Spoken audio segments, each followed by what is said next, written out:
Dallas on a sweep. Brings it up.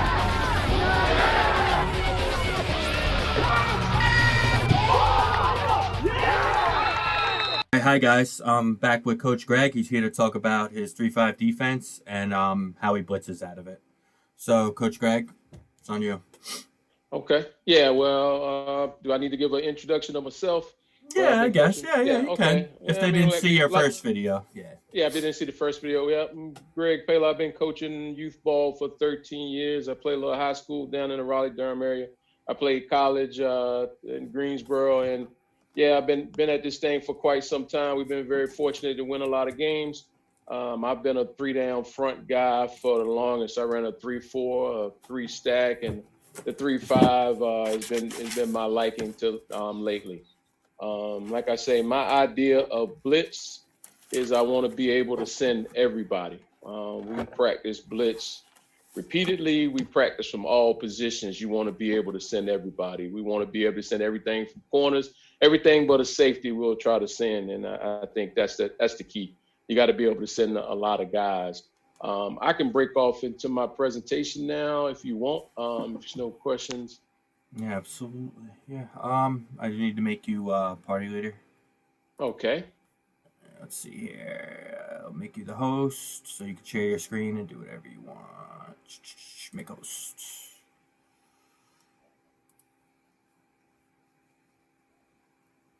All right. There we go. All right. And this is kind of my overview.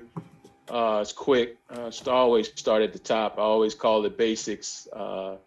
I'm always include my techniques because I'm a big guy on that. And here you can see, I try to be able to send a little bit of everybody. I think that's the key. You want to practice those blitzes and be able to send a little bit of everybody. I'm more of a show guy.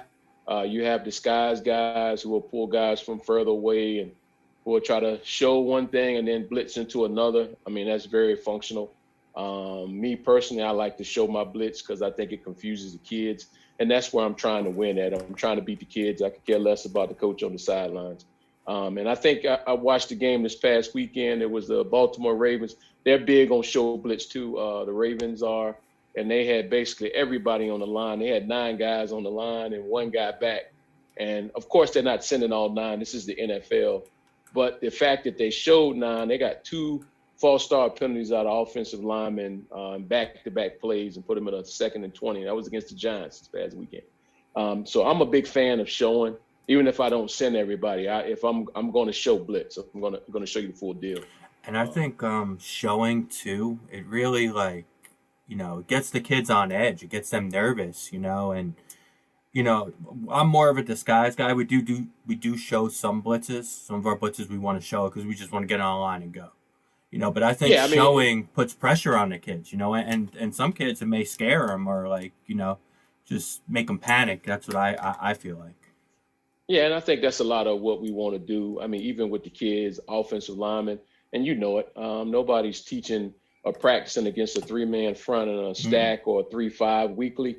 So when they see it, it's always a mystery anyway because it's something new to them. So kids are kind of like, how do we block it? And nobody's really working on it. So when you show blitz, and if you see a lot of the stuff that I do, it's a lot of it is kind of combo blitzes where you got 2-on-1, 3-on-2, and it kind of puts the offensive lineman in a quandary. And it's like, yeah, man, kids don't get paid millions of dollars, nor do they study tape like high school kids. So offensive linemen are going to make mistakes, and you're going to get free runners.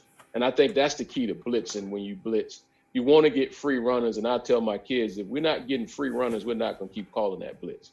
So that kind of motivates them a little bit. And it also keeps them on the edge, right? We got to get home. A coach ain't going to keep calling it. And I think that's a good thing because that's the key. And like I said, I went to a Glazer clinic. It was a linebacker coach for the Redskins. And I was listening to him, and he was kind of like, yeah, a lot of guys blitz just to blitz. We don't do that. Even a run blitz, we want to get free runners, or there's no need to blitz. We don't just want to call a blitz just to be, hey, we blitzed the last play. Now we want to get free runners, or guys free to the quarterback, or guys free in gaps to stop runs.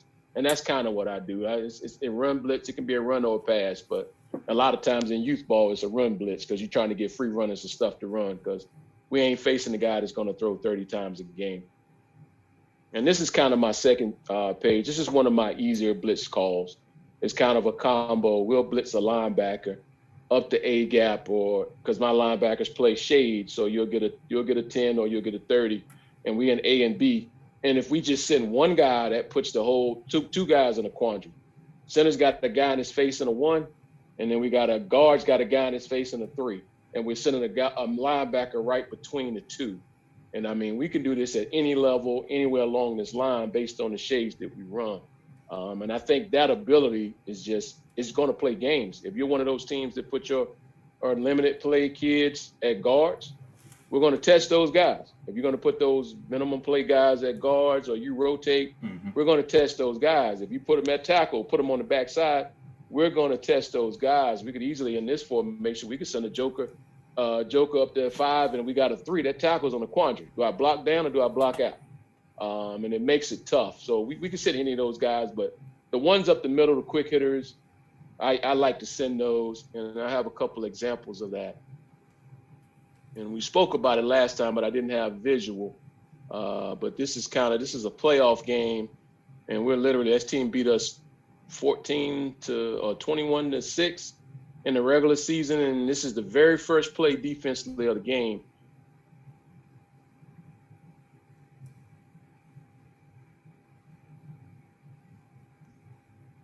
And I send one of those blitzes right up the middle, that same combo blitz I called. And in this scenario, I had a kid that really could come, and he really brought a lot of pressure. So I sent him, and if you watch the video, and I sent him right up the middle, and we had that thing going, and it's like he gets clean free. You get that fumble, the first play of the game, we go down and score. And next thing you know, we're up quick on them. Well, first we got the ball first. We go down and score, go up 6 and 7 with 8-0 because we kicked 2. And then we get this play and go down and score. Now it's a 16-0 game early. And you know it doesn't take much to get kids down. Yeah, I mean that's a really tough blitz to pick up. You probably almost always have a free rusher. I mean for the guard, for example, can you just go back to the diagram of the blitz? Just so the people could see. Yeah, I mean, You're the linebacker, the nose. One of them's going to be free. You know, it's really hard to. One of them's going to be free. So, and then it's. I like it. It's one of those. It's just one of those easy calls for us. Simple too, like you said. It's easy. Simple. Yeah, and I think what our guys and I mentioned is we try to let the kids call those blitzes, so they take ownership of it, and they like, okay, that's my number, that's my play. This year, the previous year, because we didn't play football this year, but the past year we call that A1 because they're going through the A gap, and we call the B gap blitz from the other linebacker barbecue because he's going through the B gap. Something simple, and I could easily say from the sidelines, I mean, it could be a last minute call where it's like, okay, I get a read for what they're about to do. They're about to hit us with something quick. I say A1, A1, A1, and I'm yelling at the backer, and as soon as he hears that, he's like, okay, money time, and he gets into the play. And I mean, I've had blitzes called even at the younger ages, 8 and 10s, where you get maybe a superhero character or something. I mean, whatever fits, whatever the kids want to call it, as long as you know when I call it, you got to do your job. And that's key to me. Yeah, and I know you give the kids the opportunity to name their own blitzes. And I think that's great because, like you said, man, it gives them ownership. And they'll be more aggressive and effective in their blitz. Because, that's theirs, So I really like, and we talked about it when we talked before we went live, that, I'm going to do the same thing. I'm going to let them come up with as long as it's a shorter word, because like you said, I need to be able to spit that out real fast and communicate it fast. But, exactly. Let them come up with their own blitz names. I think that's a great idea. It really gets the kids to buy into it. I like that a lot. Yeah, as long as I can identify which side, like A1, and they want to call it sauce, really. Sauce was the big word, obviously, in the past. So they wanted to call it sauce. And I was like, we got to identify this thing. We got to know. When I don't just say sauce, that could be both backers go. We want to know. A gap, okay, A1, and B gap is barbecue. And that was barbecue sauce. So that was pretty easy to learn. Kids learned it in not even one practice. As soon as I said it, it was gold because they took ownership of it. And like I say, it just depends also what you say. Do I disguise? Do I come? In that case, That kid has been a 3-year starter in high school. This is older tape. He's been a 3-year starter in high school at linebacker. He's actually really good. So for him, lining him in the gap and telling him to go was like, yeah, it's like chewing gum and breathing oxygen. It was nothing to him to go. Some other kids, the other kid he played with, the number 50 kid, he was a little bit more timid. So he liked to time his blitzes and come from a little deeper.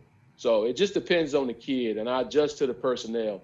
I'm not going to ask a kid to be something he's not. I'm not going to tell you to be aggressive and come screaming through the gap on the snap if that's not your thing.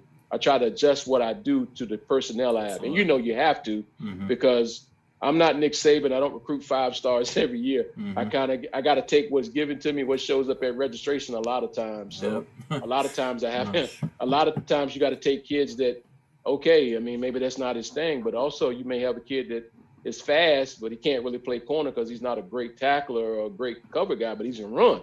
Maybe I'll put him at linebacker and call a blitz for send him in there. And we do that also on the outside, on the edge. We take a lot of guys that, say minimum play guys, but guys you play on the edge.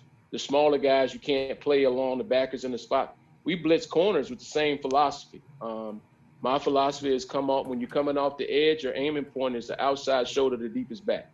That's always the aiming point for edge rushers or edge blitzers.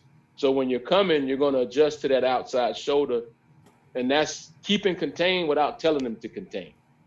Just adjusting to that outside shoulder. So even if I have a kid that's, like I say, maybe not the most physical kid, if he comes on that outside shoulder, and I wish I had some video of that where I would send a guy, and I may have some a little further in this tape, I may not. But I think I would send guys off the edge, especially the minimum play guys. And I know, like you say, when you're facing a right-hand quarterback, 80% to 90% of those throws are going to be right.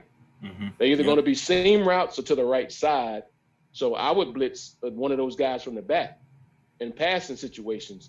And I blitz him from the back, and he takes that angle. And a lot of times it's quarterback in the back. Because that blind side is we don't have those great name offensive tackles in youth football that are going to peel back and get the outside blitzer, and tight ends are usually thinking rush, and they're just going to touch the defensive end. So a lot of my stuff is meant to get guys open. So in this scenario, just to show this is an example, if I send a corner, I would line up that end tight on that tight end, and his basic job is to hold that tight end up and don't let him get to the corner. Still keep the outside arm free just in case the corner blows it. But we just want to squeeze that tight end down and hold him up so he can't release. And so he can't, because a lot of times I put that outside guy in man-to-man coverage with the tight end. So we're going to squeeze it down. If he releases, we run with him. But we don't want him putting their hands on that corner. We want free runners, or it's useless. And I think that's my philosophy. It's a teamwork concept. He squeezes down on tight end, corner comes free. And you bring up a good point, too, about, I don't think coaches, they really, when they're scouting, they really factor in, righty or lefty quarterback. Like you said, if like my right-handed quarterback, we have we don't have too many passing concepts. We had 3. And we were able to run to both sides, but it was so much more better to the right because he was righty. It was, if we needed a big pass, we'll throw left just to keep him honest, but if it's we need to throw or we need to complete this, we're going to where he throws it the best. And so it's money time. He's going right. So, and like you said, that backside pressure, man. And if you know where they're gonna throw to, like where the quarterback throws the best. It's 3rd and 15 or third. Yeah, 3rd and 15, 3rd or 12. You think if you got a right hand quarterback, you're not gonna call a pass play to the left. I mean, I don't think so. I think that's the key. I mean, you got to know what you're facing, and I think that's the key to all defense. Let me get that clear. If a defensive coach say, "All right, we're gonna do this and that" to a team and he hadn't seen them play, and he's telling them a lie, like I said, I think most times he wants to have some kind of scout or some kind of idea. I mean, that comes in my head first snap.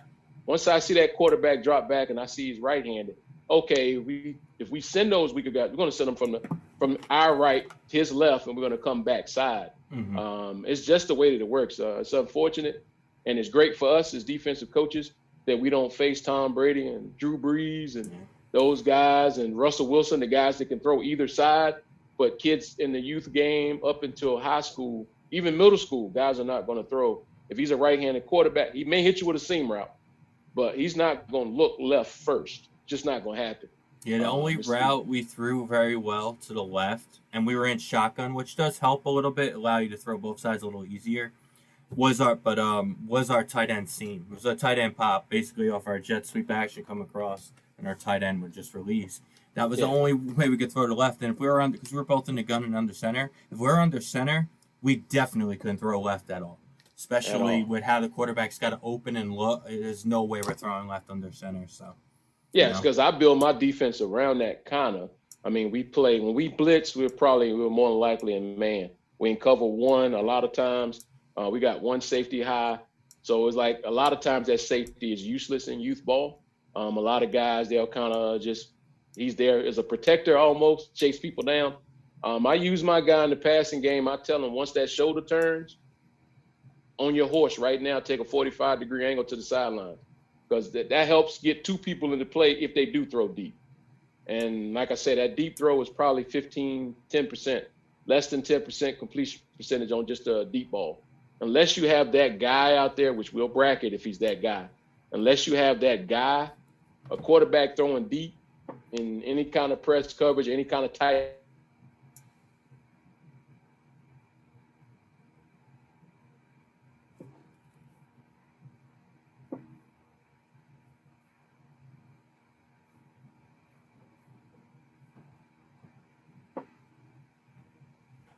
play, because it puts the corner in space. I like to put guys a little tighter, and I'll show. And this is kind of a blitz we ran. We ran the blitz before, and this is the next play.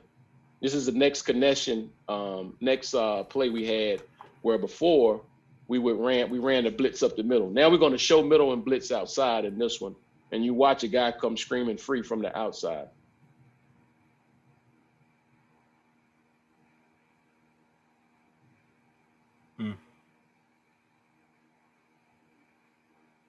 Yeah, you can kind of see that.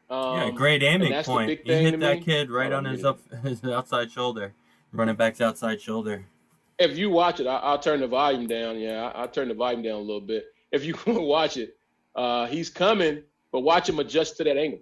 Outside shoulder, deep his back. Watch him squeeze it down. Boom. Yeah, it's what we teach and we practice it every day. Yeah, he's coming upfield, but he sees that running back, and his aiming point is always the outside shoulder, the deepest back. So he just adjusts that angle. If he's running a tall sweep, he's going to widen with that angle, and he's still going to be in position to make a play, even if they toss it in. First thing I noticed when you played it, you could tell the kids are very well coached up on attacking the back's outside shoulder. So appreciate it, because we do drills. I will do drills with edge guys on blitzing for about 5 minutes every day. We'll just do a quick ball snap, and they're going to come for a guy, and I'll put a scout guy, maybe one of my student assistants, and he'll just take off running one way or the other, and they'll adjust to the angle. And you don't have to do it long. It's maybe 5 minutes a day. I do that and try to do that. And we'll do blitzes the same way, just kind of get off, work the combo blitzes and everything. We practice blitzing probably 15 minutes a day because I'm going to call it. Mm-hmm. Yeah, they know I'm going to call it. Yep. And that's the thing, too. I think you bring up a good point. You have to practice these blitzes. You have to practice your even though you're blitzing, you still have gap responsibility. You know what I mean? And if you're the force player coming off the edge, you got to maintain force. You got to always maintain force. Always force it in. So I think a lot of coaches will draw up blitzes or call a blitz, but a lot of times you'll see them get beat on big plays on blitzes because one, you either got maybe two contained guys coming up and they force it in, or there's no contain. Because they're not practicing blitz paths and get offs like you said. So taking 5 minutes of practice every day, or when you're doing defense, whatever, it's definitely beneficial. If you're going to blitz, I think it's almost necessary you do that. Definitely. When I first started running in a 3-5, we weren't really practicing blitzes. We would do it a little bit in our pursuit drill and a little bit in our indie, but it wasn't enough.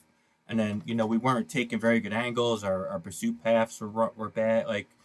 So we had to practice it. Like you said, if you're going to call it, you have to practice it. So you have to practice. That's a good. And I think, and that's huge for me. I do that every week.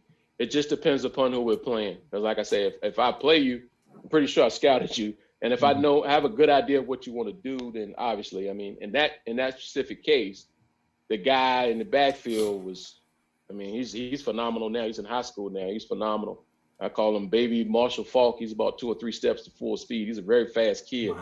Wow. So we knew he was fast, so we didn't want to give him spots to run, and we wanted to attack him at those angles. So we made it a personal decision to put pressure on him early and not let him break the line, put pressure on him. So that's why we blitzed a lot that game, because I didn't feel I felt if he gets up his speed, it was going to be more of a problem. So we tried to eliminate that speed by sending blitzers and getting in the backfield, causing havoc. And yeah, in that situation, it's just kind of a mix it up. Sometimes you send the edge guy, sometimes you send the guy up the middle. But just those are the first 2 plays of the game where we went heavy with the middle, with the combo in the middle. We went with the A1 first play, and then we come off the edge with the razor with the guy coming off the edge. Those are the first 2 plays on defense. Wow. So that lets you know, it's kind of like, as an offensive coordinator, you're like, what the hell? Guy sent a guy up the middle first play. The very next offensive play, he runs a guy off the edge. That let them know, it kind of kept them off guard and uneasy of what to run. And I think the third play they tried to pass, they thought they had us, and we were in 0, and my free safety did what I told him to do and ran to the side. We pick it off. So, yeah, we beat them pretty bad after losing to them by 8 points in the regular season. And this is and this all goes in line, this peel coverage, edge blitz. This goes in line with what we just discussed. In this play, he's got blitz off the edge, but he sees that back take one lateral step and he changes his mind, not because he's the IQ of Einstein. We've practiced this a million times where we do it consistently because this team was heavy on the swing pass and the kid in the backfield is pretty fast. He actually runs him down, unfortunately. But this is kind of what we do with peel coverage. And I'm still a fan of peel coverage. I just think it's the best thing when you're blitzing, especially because this guy at the bottom, he totally redirects when he sees that first step sideways.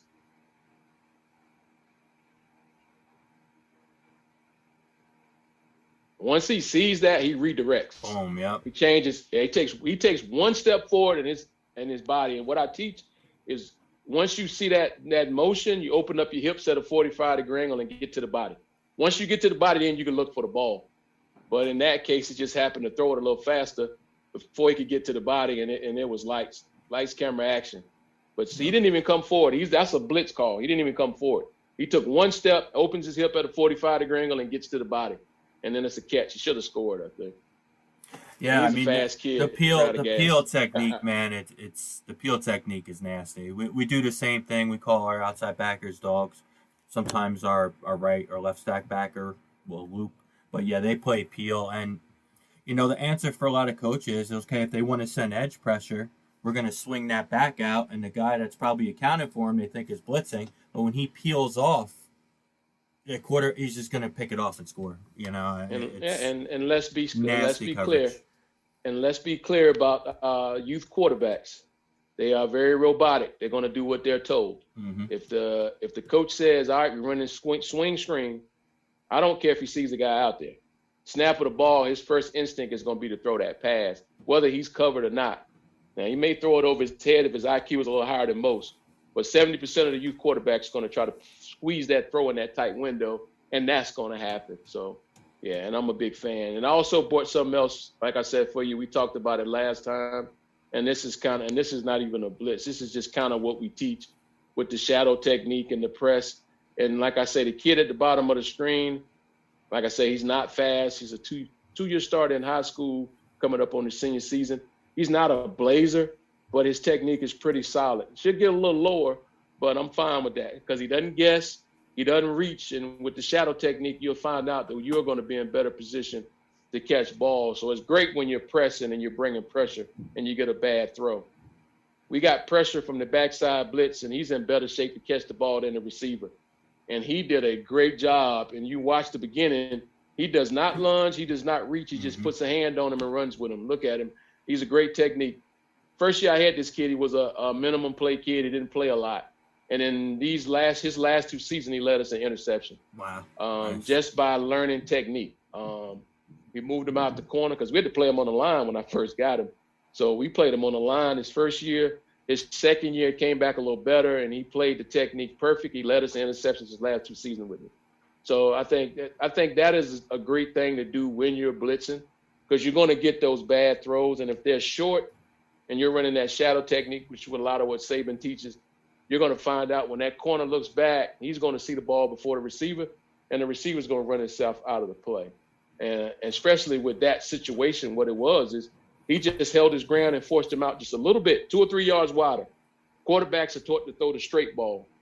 Maybe faded a little bit, but taught to show the straight ball. They got really good coaches. They'll fade it out to the outside a little bit, but most times they're going to throw it straight down the field. And if my guy drives you off your spot 2 or 3 yards, and he makes that, once you look for the ball, he turns back, he's going to be in better position to catch the ball than the wide Absolutely, receiver. and it's big. You know, a lot of youth coaches when they play press man, they have their kids really they want to engage that contact first.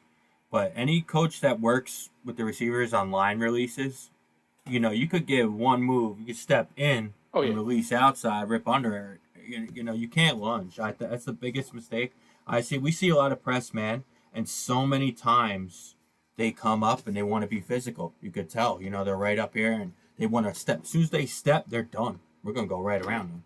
So Yeah, you we're know, the big. Yeah, shadow as we technique is where it's at. I think. In my Yeah, opinion. definitely. We're big on press man. We will run some zone, some too high stuff. We'll run some split coverage. But when we blitz, a lot of times you're going to get man coverage. And I'm teaching my guys hard inside leverage. We don't bite on anything. And I mean, that's everyday drills, EDDs. We do it every day. We work on that inside leverage and not biting on any fake. And if we stay inside leverage, we take away the slant, we take away the curl, we take away the dig, we take away the in, we even take away the out with the hard inside leverage and riding the hip. Yeah, Only throw all the easy routes to throw. all the easy routes are in the trash can. Yep. And the only thing you can do is throw the back shoulder fade. Aaron Rodgers plays for Green Bay. He doesn't play with us on Saturday afternoons. And the deep ball, and which is, like you say, a 10% throw. And a lot of times I'm not going to be in zero. I'm going to be in cover one. And my safety is going to, as soon as those shoulders turn, he's out. His story's out. He's going to turn 45-degree angle, and he's hauling. And we should have 2 guys over there regardless. And I mean, that's kind of the way I teach it.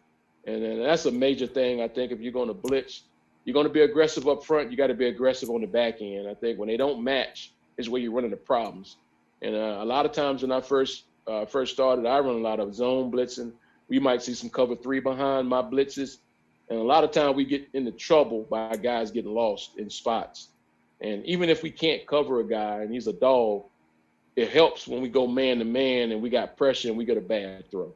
We're helping the kid as opposed to telling him to play an area and he bites on play action or bites on some kind of movement and he's completely out of spot. So it's like what you teach with the cover 3, it takes discipline. And I think you guys, if you got it, you say you're comfortable with it, so that means you really drill that. I think it's kind of a toss for me because I've done it both ways, playing zone heavy and playing man. But when I send pressure, I like to be in man because if I get an errant throw, it's a turnover, or you're going to get a wasted down, what I call them. You're throwing a down away, and you only got 4 to get 10. If we get a 2 or 3 yard loss on one of those plays, now you're looking at 3 downs to get 13 to 15 yards. And I'll take my chances the way we coach it to not let you get those 13 to 15. But. Yeah, I mean, absolutely too. And when you're generating pressure, man, that quarterback's not going to have time to really get a nice throw.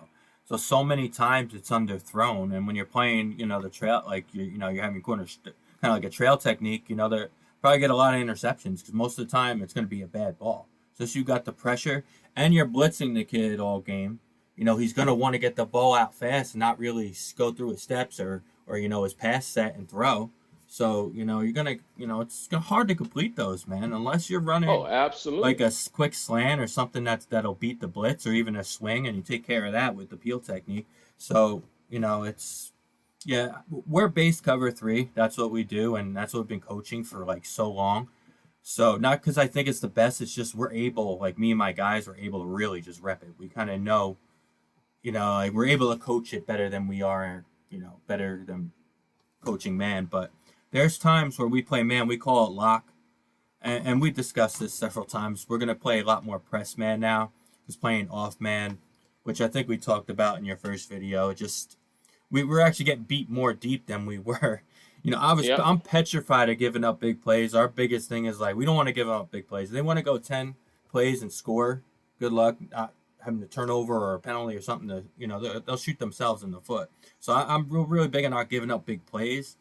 But we were just kind of on an island, and the kids couldn't get out of their back pedal. Some of it was I don't think I was doing a good enough job of coaching it, and two, it's just hard, like to get out of the backpedal, and they just run right past you, and Yeah, then we get beat and on hitch, got beat on slant, and then a 5 yard slant turned into our corner having to make an open field tackle and keeping them to 5 yards and end up going to 10.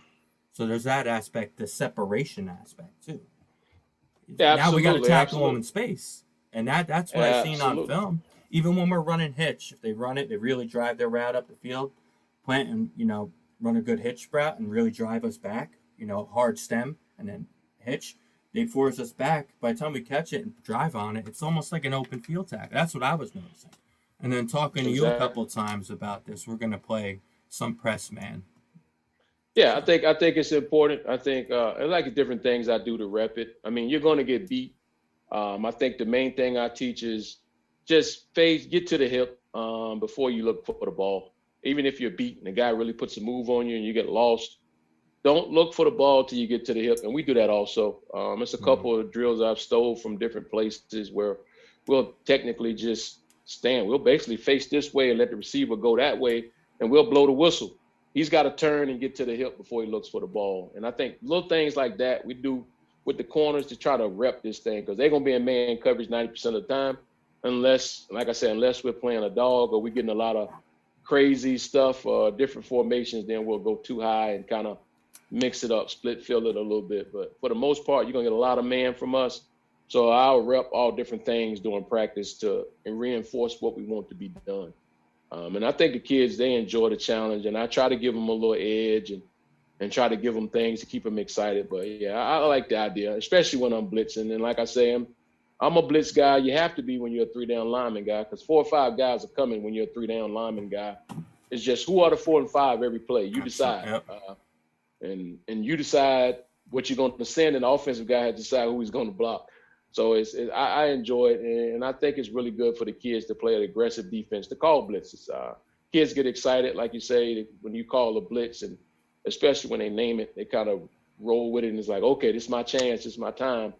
And so, yeah, that's the big thing with me, and I'm really big on that, really big on the blitzing. At least you got to send 4 guys if we're in the 3 down front. A 4th guy is coming, you just don't know who it is. So Yep. I'm a big fan. Yeah. No, I like it. It's good stuff. Good stuff, man. Yeah, it's the key. It's key. Like I said, I'm a huge fan of just a 3-3-5 and what it opens, and it opens up the windows to do a lot of different stuff. And like I said, I've been fortunate, and like I said, I've been running it since this group of kids that's on this video.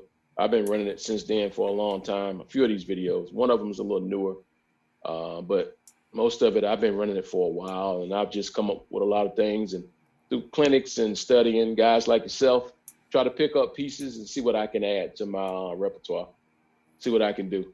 Yeah, That's all absolutely. football. That's all football is about Right. Yep. learning, Mm-hmm. about learning and getting better. That's it. And I'm definitely gonna ask you to do another video with me. Maybe we'll do some like press man and stuff.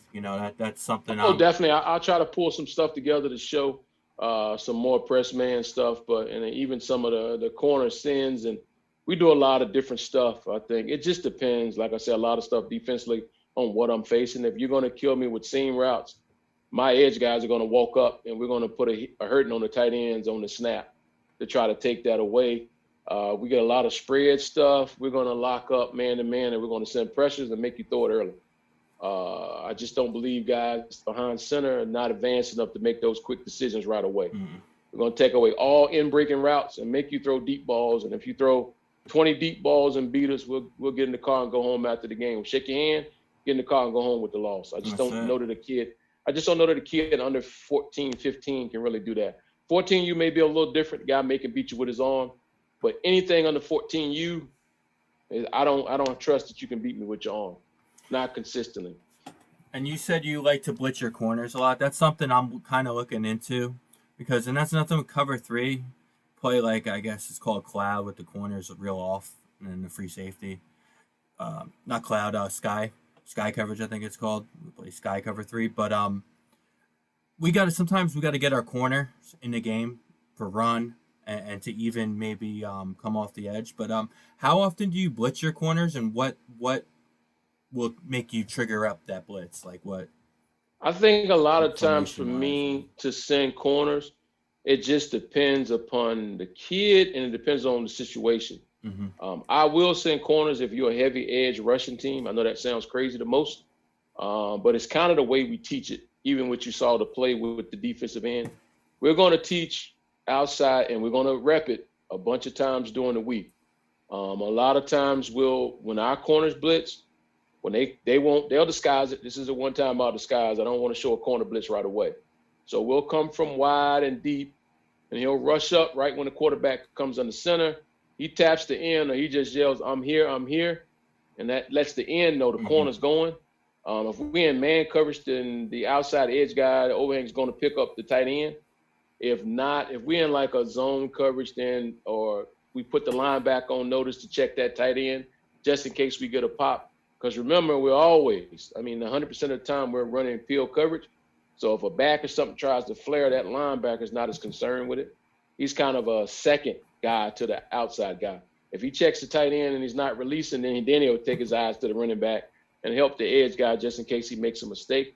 So we'll send that corner on early rush downs to get a big play. I'm a fan of that. It just depends on who we're playing and how you do it. If you come out spread wide receivers, I'm not going to blitz the corner right away. But if you come out in a tight set, one of the wishbones or power eye or some kind of power set, we will send corners off the edge to try to get to that running back before he releases, And before that's he why gets I the ball was. and gets the steps going. I think that's the biggest problem with youth sports as a general, or even sports as a whole with football. I mean, a running back in an open space is like a cobra. I mean, you can't contain a really good running back in an open space. You're going to lose that battle. If you run a toss sweep and my corner's 8-10 yards outside, and he gets to the corner in 8-10 yards, a good running back, cornerback, he's going to break his ankles. He's going to hit his head on the goalpost. I believe in, I guess you could call it, I believe in suicide. If you're going to kill me, I'm going to kill myself. I'm going to be aggressive to the point where you're kind of like, I'm going to send the guy. You know what I'm saying? I'm not going to wait for that guy to get beat. I want to be aggressive. So a lot of times, if I think that running back is really good, I want to get him before he gets going. You know what I mean? I don't want that guy to get 10 yards of speed and get to my corner, or the band's going to begin playing. I think he's going to hit his head on the goalpost, because really good running backs one-on-one with that much space, he's going to give him an in and out, make him jump, and he's going to go. I mean, you've probably had kids that could do that, where they catch the tall sweep, and if they get past that edge guy or that force guy and they get to the corner, a lot of times they're going to give an in and out and they're going to hit the head on the goalpost. So I like those kind of guys, I don't mind being aggressive. I like sending the corner because we're going to practice all week. Stay on the outside edge, shoulder, or your aiming point is outside edge of the deepest back. And he's going to run to that shoulder. Worst case scenario, that guy's going to cut, make him miss in the backfield, 5 yards. So if he makes a miss back there, that gives my backers, that gives my edge guys, that gives my linemen, that gives us a chance to get there. But a good running back, if he gets 5 or 10 yards of speed, and you'll see it with some of your more athletic teams, they'll put the running back 7 yards deep. And because they want him to get that speed and they want him to get going. So they'll put him 6-7 yards deep, more of those power run teams. And they'll get him the ball. By the time he gets the ball, he's about 50-60% speed. And then when he gets the ball, he's just going to accelerate further. So what we want to do, we want to slow those guys down. And a lot of times in passing situations, when I know your quarterback's right-handed and you're throwing right, if a quarterback is right-handed and they got trips right, the odds of him throwing backside pretty slim to none. And we're always in pill coverage, so the linebacker's going to check tight end before he even looks at the running back. He's going to check that quick seam route before he checks the running back. So on past situations, you'll hear me yelling from the sideline. Whoever the back is, I'll be yelling his name. Check the tight end, check the seam, check the backside, because I'll send the corner and the quarterback sitting up sharp. If we hit him from the back, we can cause fumbles. We can get big plays. So a lot of times, if we're running, the main 2 times I blitz corners is when we have a guy that we're facing that's got really good moves, and I don't want to deal with him in space. Or we have a scenario where guy's right-handed, he's got trips right. 9 times out of 10, that backside corner is going to be just playing in the dirt because ain't no action coming that way. Right-handed quarterback's going to throw right. So the left side or our right corner, in order to get him involved in the play, we'll blitz him backside. I'm not one of those guys that flip corners. I know some people do. If you get trips on one side, you'll match it by taking a corner over. Some people do that. I'm not really big on that because, Yeah, me either. Usually. Think about it. Youth ball, I think a lot of it, youth ball, corners, linebackers, they can probably cover the same. It's not like it's a huge difference like it's in college or high school where you got this one guy that can really run and really cover, and you got this one guy that can't. A lot of times linebackers and corners are similar, so I don't flip guys to the other side. I keep edge guys. I keep them comfortable with what they are. I don't want a guy to feel uncomfortable where he's got to go play inside on slot. And for 8 weeks, he's been playing backside corner. He's been playing right corner, but now because they're running trips, I'm going to bring him over to the left side. So I'm not as a big a fan on that, so I try to keep him backside, but we'll blitz him and have the tight end and the D end on the backside take care of whoever that, or the overhang and the backer take care of that tight end. Like I said, when we blitz corners, we walk that guy in and keep him tight. We don't want him out in space. We want him up tight on that tight end to get a hand on him just in case he tries to release to help the backer out. But we don't allow him to reach out and get the corner. So the corner's going to come free. Yeah. There's absolutely no way. He's got outside leverage as long as his path there's no way. Is good and he maintains it. You're good. Yeah, if we sit that guy there and we send a corner off, there's no way he can get to him. So the first thing he's going to possibly hit is a fullback or something back here. That's the only thing he's going to hit. And by the end, if we hit a fullback in the backfield, say 3 yards behind the tight end, where's the running back going to go? Yeah. And we're attacking everything, and we're strong arming everything. We're attacking everything inside out. So we're going to hit it with our inside shoulder, keep the outside arm free. So the corner's going to be, if he tries to bounce, the corner's still in good shape. But, we're talking about, I don't coach just youth sports. I coach all football. But in the youth game, in certain aspects of it, you gotta take advantage of as a defensive coach. And absolutely. I know if we hit that fullback, that tailback's his feet are gonna stutter. Yep. If he doesn't have a clean lane, his feet are gonna stutter. Yeah, he's gotta redirect, and that's gotta downshift and redirect. Check, we win. Mm-hmm. We win. Yep, absolutely. He can be the best back in the city. If that fullback or whoever's a lead blocker gets stumped and hit by a corner, those feet are going to pity-pat. And once he does that, then my pursuit, my guys can close off any open lanes, and then he doesn't have anywhere to run. I'm really big on that, sitting corners. I don't hesitate. I've got in trouble. I've gotten beat by it, but I'm a big fan of sitting corners and just going to apply the pressure now. And instead of waiting, let a corner sit way out 8 yards, and that running back's coming at him, and he's fast and he's shifty, he's going to give you an in and out. My first year coaching, I had some of the worst corners known to man. And like I said, I let somebody else coach them. And those guys, if they would get to that corner, you could almost hang it up. Count Christmas, as they say. You can almost hang it up. The guy's going to score. If he gets to the edge, you can go ahead and hang it up. He's going to score.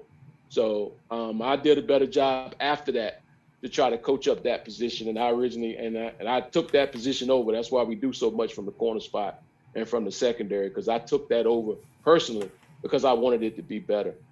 And I think that's key. Yeah, I'm definitely looking to add a different edge pressure when the offense is compressed.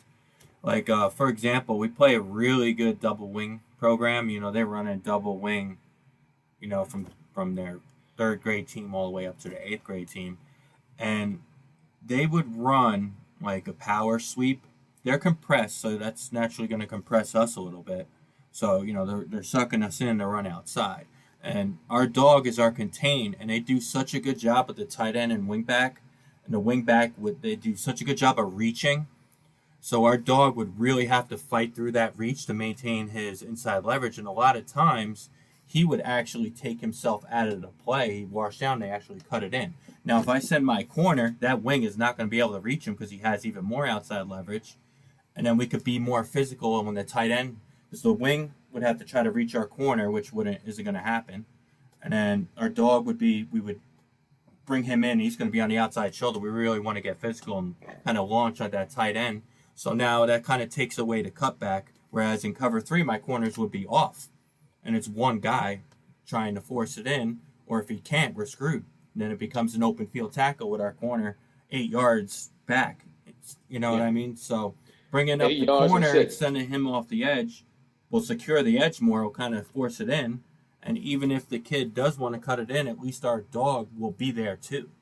So like if it was just our dog in our corners here, and then it would cut back. But now if our dog's in here and our corners here, we could be stronger on the cutback and still maintain force. So that's Yeah, and that's a great adjustment. I'm a big fan. I need that in this next Yeah, year. We've got beat yeah, enough by that. So yeah. But I'm a big fan. If I look at you, and that's one of the first things I look at, lineman splits. If your splits are tight, that means it's closer distance from the outside. You're not going to get through the middle on tight splits. I don't care how many. I mean, I would never call those blitzes I call like the A1 and the barbecue up the middle of A&B. There's no need calling that on tight splits. It's a waste. They're just going to be fighting, trying to get up the middle. By the time they get up the middle, the play's already bounced outside. So if you're in tight splits, you got to think kids football, tight splits, you're probably 4 yards, 5 yards from the quarterback, from the edge. So that's a good point. I send guys. You're going to be closer. You're tighter your splits. And a lot of times, I mean, our guys teach tight splits sometimes in short yardage situations. They'll tighten the splits, but they still won't be foot to foot. But if you get tight splits, then that's opening the door for edge pressure because it's shorter distance to get there. Now, you got to have the guys coming off the edge, obviously, but if they come downhill, especially a corner, a guy comes and he's free, he's there in 3 steps and he's got a good speed up. So, yeah, that slows down all of that. And it could be any way. My guys, you could do it. Corners, it just depends on who I'm playing. If I'm blitzing backside, he's coming. As long as we got the edge container, I'll tell him flat down the line. I'll tell him come down the line if the play goes down the line. It just depends on who we playing. If they run a lot of misdirection, but if they are kind of, like you say, a strong, sweet team and get to the edge, and my backside corner blitzes, I'm going to teach him to flat. Give the overhang and the backside backer, you got boot. You got anything coming backside, but the corner's going to flatten down the line to see if he can make the play down the line. And he's right there for cutback. Yeah, I was just going to say. Because you're talking about 5 yards at most in the youth game when you're playing tight splits and foot to foot. He's got 5 yards, and I mean, I just think that guy he can make that play if he's fast enough. If he's not fast enough, I'm not going to blitz him in that way. But like I said, a lot of that depends on who we're playing. But if you run a tight foot to foot split, you're giving my guy 4 or 5 yards before he hits quarterback, and you better be some fast, great running backs and be out of the door before we can get to you. And it also, like I said, if he's got a lead back, we're going to hit the back and we're going to cause a pile. And there your superstar running backs got tap dancing feet, and we won. That's a win for us. Once his feet, if you watch the tape, and I'll start off by watching the tape, I'll check. We won that play. If we make him tap dance before he hits the line of scrimmage, we won. Because once he tap dance, then my backers can pursue. Then we got lanes we can run through. And it lets everybody get in on the play. And as long as you teach good pursuit drills, yeah, I'm fine with that. Once we make him tap dance, we won. That's a play we win. That's a winning play for us. Yeah, I like it. Definitely going to implement some corner blitzes. Got to figure out what I want to call it. And definitely going to do it more, especially when they're so compressed like this. You know, we're going to you got to get our corners in the game sometimes. That's the thing with cover 3, and I'm a big cover 3 guy, and that's what we're going to do. But, you know, the corners are so off sometimes that, you know, it doesn't help us in pass or run. So, yeah, you know, and I think and tight man, we got to come off the edge with a corner and still not, because then our dog, if our corner's off, like I said, our dog has contained, it kind of creates a gap. Now, if our dog is a little tighter on that tight end, he can still help on the sweep, but if it cuts back, he's still maintaining that. So we're boxing to run it back in. Whereas my dog would fight like hell and dip and rip to try to knock it beat outside, and then the back just cuts in. Even if our linebackers have good pursuit paths, if one of them gets cut off, or even if they don't get there, there's still yards to be gained. So, like, you know, compressed formations, man, we're gonna start sending some. And you can always keep your cover 3. You can just split it, split field. Yep, cover 3, and we can man up somebody on the backside guy, especially in a tight set. You can man up somebody on the backside, and it just depends on who you're playing. Yep, you can still stay true to your cover 3, strong side, because you're gonna know. I mean, you have a good idea of what side they like to throw to. If they throw seam routes or whatever they do to try to hurt you out of that double wing, because you can run seams, you can run flat and corner combinations, just kind of based on what you are. And you could definitely, if he's a right-handed guy, they're probably going to run the flat corner. The more complicated concepts are going to be to his strength. Backside, you're going to probably get seams and quick hitters or screens or something. But to his strength side, you're going to get the more complicated concepts. So, and I think, absolutely. Yeah, by knowing that, if we blitz a guy, we can always split the coverage on the either side. Whoever we blitz from, we can split coverage on the other side. Man, on this side, we can stay true to our cover 3 on the backside. It just depends on what you want to do. Yeah, I just don't fear trying those new things, and I think that's the key. And definitely, when you hear people blitz corners, they like, oh man, what is that? But I've coached in several leagues, and blitzing corners against power sets always works for me. Because first of all, that fullback, he's got 2 steps and somebody's hitting him in the face. If that kid we're sending off the edge is that kind of kid, he may blow the fullback up completely because he's going to have 5 yards of sprinting, whereas the other guy's going to have 1 or 2 steps and he's getting hit in the face. And once I've seen it 100 times, once that fullback or lead blocks and once he's blow up, it could be Ezekiel Elliott back there. He's going to tap dance. It doesn't matter. He's going to tap dance a little bit, and like I said, that's the play we win, and that's all we want to do. We want to win that. We don't want to get at that super guy, that one look where he can take it to the house. So. Yeah, I mean, this is, these corner blitzes I think will help me against the double wing team we play. It's us and them in the playoffs every year for the most part. Every now and then we'll have a down year, but they're programmed from top to bottom. Doesn't matter what age I'm coaching, they're likely going to be good. They're in have a great group, great balance of kids. They're well coached, but they're balanced. So if we play a single wing team, sometimes we do bring our corner up. We call it press right. We'll bring our corner up so we're matching the unbalanced side. But when they're balanced, I don't know which one of those wing backs is going to come in motion because they'll run that little short motion, run power to the side he's motioning to. So that I think will trigger my corner blitz to that side because they're either going to run their power or their sweep. They may see us do that and go run counter, but I'm not losing any backside anything with it. Right. I'm just sending my corner, so they could run counter if they want. If I'm scared of that, I'll do my Leo, my downtown Leo with them, and because that's a good blitz we like against when we think it's counter. So we'll send the corner towards the power and the sweep, and then we'll do the backside Leo blitz.